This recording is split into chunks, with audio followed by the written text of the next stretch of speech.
अस्सलामुअलैकुम वरहमतुल्लाहि वबरकातुह। मैं वो सलाम इसलिए करता हूँ कि तुम सब सलामत रहो। देखो, इन्होंने बुलाया मीटिंग में, सारे हमारे इलेक्टेड एजुकेटिव काउंसिल के मेंबर थे, डीन थे, प्रिंसिपल थे, रजिस्ट्रार साहब थे, बीसी साहब थे, कंट्रोलर थे और असफर अली साहब थे। बोर्ड में कॉन्फ्रेंस हुई, हम लोगों को भी हम सामने बैठे, उन्होंने कहा डेकोरम के हिसाब से मीटिंग चलेगी, साइड हो जाओ यार। ये ऐसा है कि यहाँ अमूल का मक्खन फ्री में मिलता है, जो बच्चों के लिए आता है उसी में चुरा के ये इसको मारते हैं, जो भी वाइट कलर होता है। तो उसमें मीटिंग में हमने पहले उनकी सुनी, हमने पॉइंट नोट कर लिए। उसके बाद उन्होंने कहा साहब बातचीत ऐसे होगी कि आप चेयर का ख्याल रखेंगे और चेयर की परमिशन से आप बातचीत अपनी रखेंगे। हमने कहा ठीक। तो रेहान भाई ने सबने पहले सवाल डाल दिया और ये कहा कि जब आप ये हमारी मीटिंग हुई थी फला डेट में, तो आपने ये कहा था अहमद मुस्तफा, मुहिबुल हक, असफर अली खान, डॉक्टर साहब, कंट्रोलर साहब, शेखुल जामिया और रजिस्ट्रार साहब ने कहा था कि 1 साल का एक्सटेंशन मिलेगा। तो ये अपनी बात से नहीं गए। दूसरी बात, इन्होंने फिर अपनी सफाइयां देते रहे। महाराज हमने ये कहा क्योंकि आज पूरी यूनिवर्सिटी फंक्शनरी यहाँ मौजूद है, हम भी चाहते थे कि दूध का दूध पानी का पानी हो। ये गवर्नमेंट को मिसगाइड कर रहे हैं और ये सब आपको भी मिसगाइड कर रहे हैं। अगर जो बात हम कह रहे हैं अगर ये साबित कर दें तो हम अपनी झंडा उठाकर चले जाएंगे। महाराज स्थिति ये रही कि जब इनके पास कोई जवाब नहीं मिला तो इन्होंने ये कहा कि भाई ये एक्टिंग वाइस चैनल है, क्योंकि एक्टिंग करना ज्यादा जानते हैं, समझे। और मैं बताऊंगा वो पूरी मीटिंग में सोते कंधा लगा के, क्योंकि इससे पहले कभी कुर्सी नसीब नहीं हुई कि गर्दन टिक जाए, पहली बार मिली है तो खुद लेके हुए।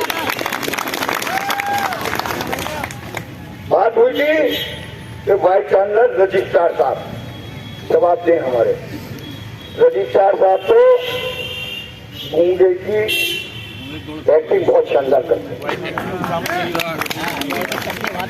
और उसके बाद जो बातचीत हुई तो हमारे जो यहाँ पर एक ट्रेंड है मक्खन मारने का, तो वो हमारे सामने बच्चा है और उसने हाउस में कहा भी कि फैसल भाई मेरे बड़े हैं, मैं उनसे गुजारिश करूंगा। तो मैंने कहा सुफियान साहब हम तो आपकी मान लें, ये तो बताओ ये किसकी मानेंगे? ये एफसी की न मान ले, ये ईसी की न मान ले, ये जो गया वीसी उसकी न मान ले। अरे जिसके साइन है मौजूद गुल्डे साहब के, तो जो आदमी अपने साइन न मानने को तैयार, तो फिर हमारे मसाइल पे गारंटी क्या है? बोले आप इंतजार कर लीजिए, जहां इतना इंतजार करा, जहां इतना सब्र करा, तो 2-4 दिन और इंतजार कर लो। तो मैंने कहा ये 2-4 दिन या 58 दिन की कहानी नहीं है। 58 दिन तो हमें 59 दिन तो सड़क पे हो गए। इदारे को बचाने की जिम्मेदारी हमारी नहीं है, आपकी है। हम सड़क पे बैठ के इदारा बचा रहे हैं, आप ड्राइंग रूम में और एयर कंडीशन कमरों में बैठ के इदारे को फर्जी बचाने की बात कर रहे हैं। तो रेहान भाई ने कहा कि ठीक है, हमने आपकी मान ली। हमने उस पर यह कहा कि जब नया वाइस चांसलर आएगा तो जैसे पोस्टने यहाँ दिए जा रहे हैं कि वो तारीख मंजूर कर गया, मैं क्या करूं, तो फिर अगला आएगा तो वो ये कहेगा कि भैया वो कर गया, मैं क्या करूं। फिर 6 महीने हम उसे थे कि मैं आपकी बातें समझ लूं। तो रेहान भाई ने कहा यहाँ मैडम बैठी हुई है जो वाइस चांसलर के पैनल में है, आप इनसे ही कहवा दो कि मैं होंगी तो मैं कर दूंगी। उन्हें तो उन्हें पर उठाया और भर्ती बची है और वो लोग सोकर हुआ सीधो उन्होंने भाईना शुरू करा है। तो वो ये समझ रहा था कि हम लोमड़ी के बच्चे हैं। भाया खूब हुई है साहब जम के। हड़ताल कल होगी और कोई सुरक्षा नहीं बनेंगे तो बंद न हो। जो वो तुम्हें कसम है अपनी औलादों की तो बंद कर देना साहब। 14 तारीख को बंद कराए, इनके पास इस चंगे के लिए पानी न मिले। मैं 14 साल से बिल्डिंग वालों से कहूंगा खासतौर पे और बिजली विभाग वालों से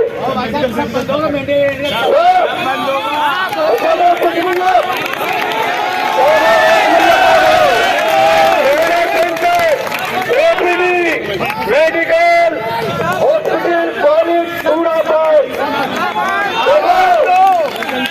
तुम्हें तैयारी कर रहे हैं, तुम्हें ठोकर हो जाने लोगों मत करो, मैं बता रहा हूँ।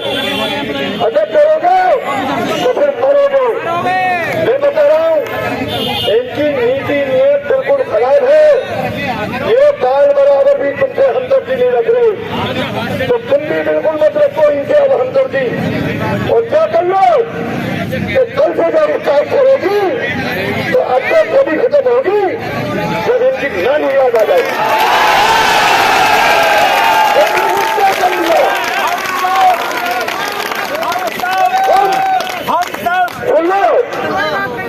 हम सब तैयार हैं और कमेटी सुनो, कमेटी पूरी तरीके से ये हमें शोकाज दें, ये हमें सस्पेंड करें, ये हमें अरेस्ट कराएं, लेकिन हड़ताल जारी रहेगी। अगर ये अपने कुर्सी के गुरूर में इतने मदहोश है तो हम भी अब अपने अधिकारों के लिए होश में। अब कोई चीज खुलेगी नहीं बिल्कुल भी। और बिल्डिंग डिपार्टमेंट और इलेक्ट्रिसिटी वाले बिल्कुल याद रखना, इनका बिजली पानी बंद कर दो।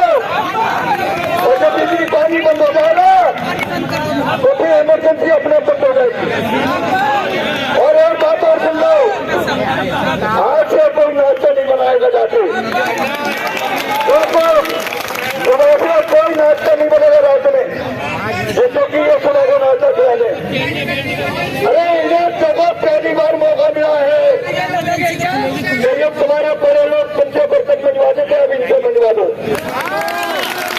मान लो दोनों वक्त अगर चला गया तो लौट के नहीं आएगा। साथियों बता रहा हूं मैं, doctor officer, medical, building, electricity department, examination सब बंद, लाइब्रेरी बंद।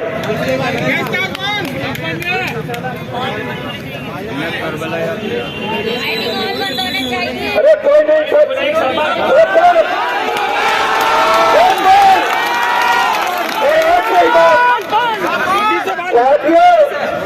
देखो घबराने की जरूरत नहीं बिल्कुल भी। हम पूरी तैयारी के साथ हैं। हमने 14 तारीख को नोटिस दे दिया भाई ने, हम लीगली सब मजबूत हैं और इनमें हिम्मत हो गई हम पे एक्शन तो ले, फिर हम बताएंगे। लेकिन हड़ताल जारी रहेगी।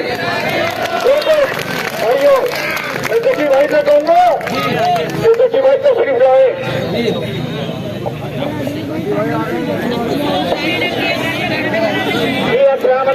वालेकुम अस्सलाम। हड़ताल रहेगी और इंशाल्लाह पूरी हड़ताल रहेगी। सारे सेक्शन बच्चे हैं जो मेडिकल के इमरजेंसी वगैरह कोई भी कुछ नहीं करेगी। अब ये देखना है कि इनमें कितनी ताकत और आपके इत्तेहाद में कितनी ताकत है। आप अपनी इत्तेहाद की ताकत में ये जो घमंड है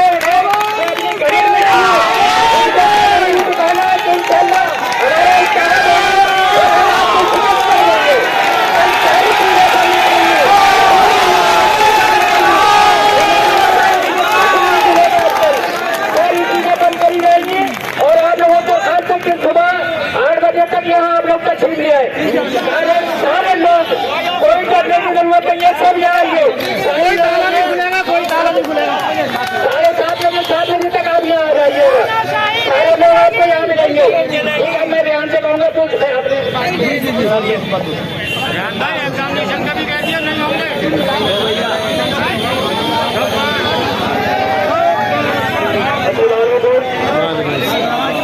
भाइयों, शायद आप लोगों को इस बात का अंदाजा नहीं हो, क्योंकि यहाँ जो हमसे सवाल होते हैं आप लोग शायद ये समझते हो कि अंदर हमने सवाल इस तरह किए या नहीं किए।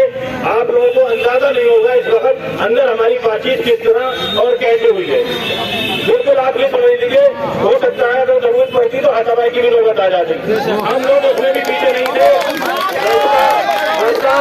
अपने बिल्कुल पुंगा बना रहा वाइस चांसलर ने उसको खुशामद करी कि तुम वो ऐतराज करते हो उन लोगों को, लेकिन उसने कहा मुझे बीच में मत डालो। वो अपनी हड़दर्मी पे है, तो हड़दर्मिता क्या होती है ये अब हम लोगों को दिखाएंगे। अभी तक हम उनसे जो बातचीत चल रही थी उसमें कुछ चीजें छोड़ने की बात कर रहे थे, क्योंकि इमरजेंसी सर्विसेज सबके लिए है, लेकिन जिस अंदाज से और जिस हिसाब से वो हमारी बात हुई है उस हिसाब से हमें यूनिवर्सिटी का कोना कोना बंद कर देना है। हम कोई नहीं मारेंगे, हम कोई हॉस्पिटल नहीं मारेंगे। कोई भी हॉस्पिटल हो, बिल्डिंग हो, इलेक्ट्रिसिटी हो, ये डब्ल्यू हो, कोई चीज नहीं खुलेगी। एग्जाम हो या ना हो, वायदा हो या ना हो। और ये जो लोग ड्राइवर्स वगैरह हैं, देखिए निकलना पड़ेगा सबको इस वक्त। बहुत हालात बुरे हैं। अगर आप लोगों ने जरा सी भी ढील दे दी तो वही हाल होगा जो लोग ये सोच रहे हैं। इसलिए आप इस बात की बिल्कुल फिक्र ना करें कि साहब हमारी तनख्वाह कट जाएगी, हमें एक्सटेंड कर दिया जाएगा। ये तनख्वाह एक्सटेंड तो बहुत बाद की चीज है।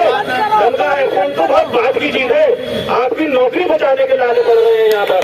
इस वक्त जो 3 महीने का एक्सटेंशन दिया है, इस 3 महीने के एक्सटेंशन में भी उनकी चलानी है। आगे फाइनेंशियल ईयर में क्या करते हैं शायद आप लोगों को अंदाजा इस बात का ना हो, लेकिन कमेटी को पूरा अंदाजा है इस बात का। अगर हमने मजबूती नहीं दिखाई और हमने कल कोना कोना बंद नहीं करा, इनकी नानी याद नहीं दिलाई अगर हमने, तो आप लोग शुरू से ही आ जाए। और जो हमारी कमेटी सब कमेटी है, कल आप ये समझ लीजिए इस बात से बेफिक्र रहे, कहाँ कौन से कैमरे लगे हुए हैं, कहाँ क्या चीज लगी हुई है, सब लगी हुई है। हमें किसी चीज से कोई डर नहीं है। आप अपनी पूरी टीम बनाकर सुबह अगर कोई भी आपको मिल जाए, मारपीट तो ना करना पड़े, हमें लाठियों को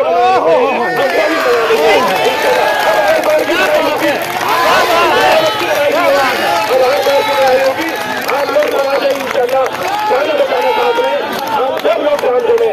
और अगर कोई काम कर रहे हो चाहे उन्हें मार पीट के बाहर निकाले,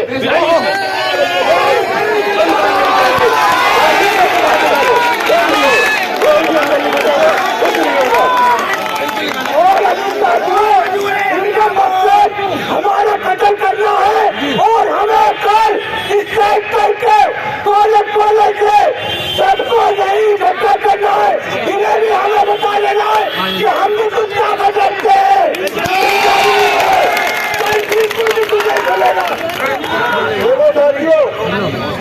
जो मेडिकल के लोग हैं वो अपने अपने साथियों को बता दें कि कोई ड्यूटी पर नहीं जाएगा, चाहे वो मशीन स्टाफ और चाहे पैरामेडिकल स्टाफ हो, सबको यही आना है। चाहे वो छुट्टी ले कुछ भी ले, लेकिन स्ट्राइक पे रहना है। दूसरी बात, electricity, building department, twelve operator खासतौर पे सुन ले, कोई इनका हुक्का पानी बंद कर दो। जब ये तुम्हारा चूल्हा बंद करने के लिए है तो तुम इनका कम से कम हुक्का पानी तो बंद कर दो।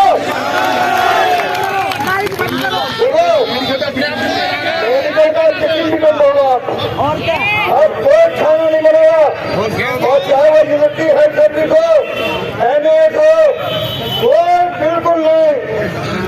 अब इससे ज्यादा भाई कमेटी छिपरी सब लोग हेल्प कर रही है, अंदर से पूछ लेना चाय आए, हमने कहा कोई चाय नहीं पियेंगे।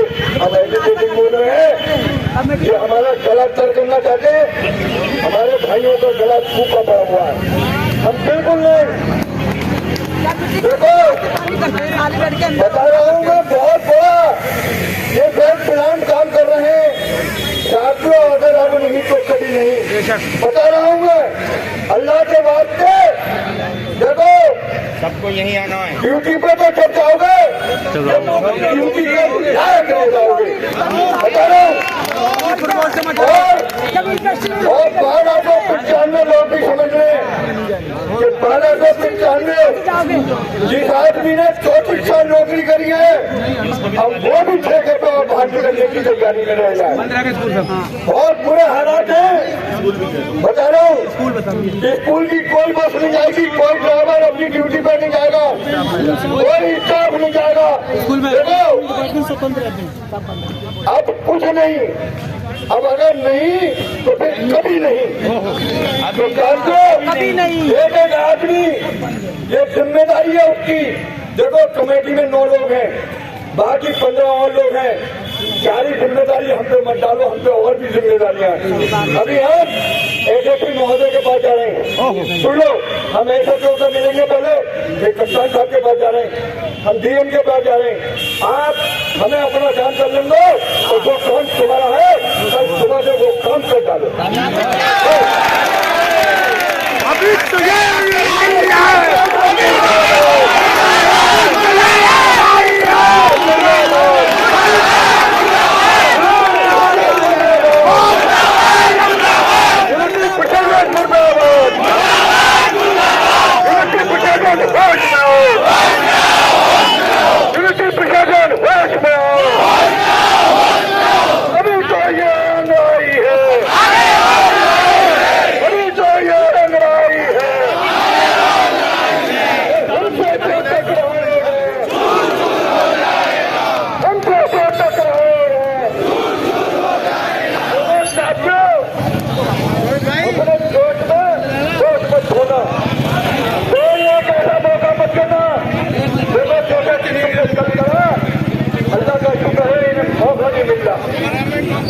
कहीं पे भी चाहे वो विभागीय कार्रवाई हो और ये क्रिमिनल प्रोसेस हो, ये हमें ताकत नहीं चल पा रही।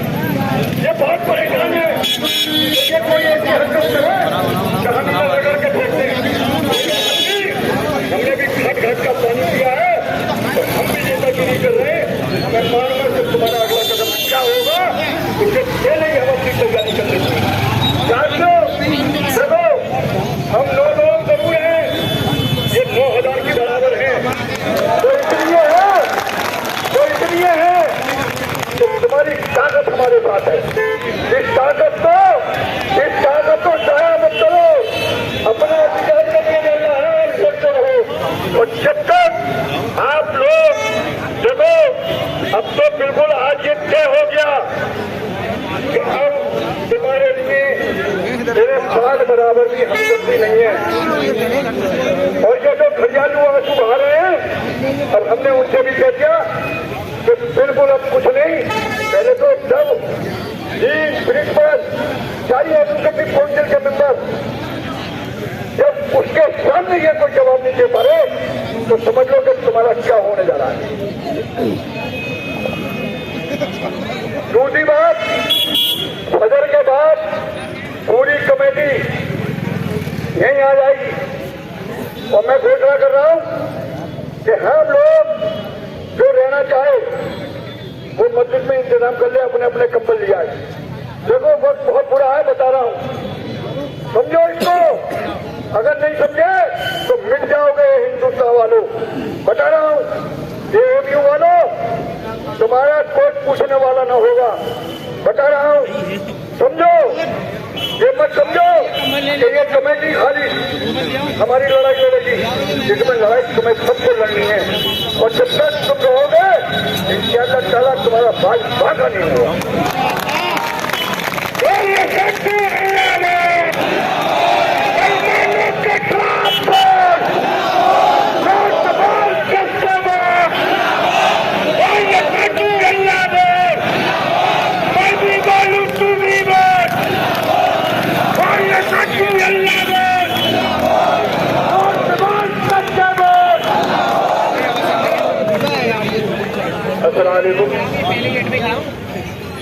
आगे चल के ये भी हो सकता है कि हम लोगों को अपनी फैमिलीज को भी निकाल के लाना पड़े। आप हर चीज के लिए तैयार रहिए, हर चीज के लिए तैयार रहिए। आज हमारे बीच में मोहम्मद शाकिर जो अल्लामा इकबाल